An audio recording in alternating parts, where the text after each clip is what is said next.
అంటే మీ హీరో ఓడిపోయాడా? ఓడిపోయాడు. ఇప్పుడేం చేస్తాడు మీ హీరో? Will he give up?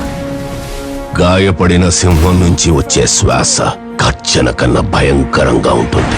గడియారంలో గంట అవ్వడానికి పెద్ద ముళ్ళు 60 అడుగులేయాలి, చిన్న ముళ్ళు ఒక్క అడుగేస్తే చాలు.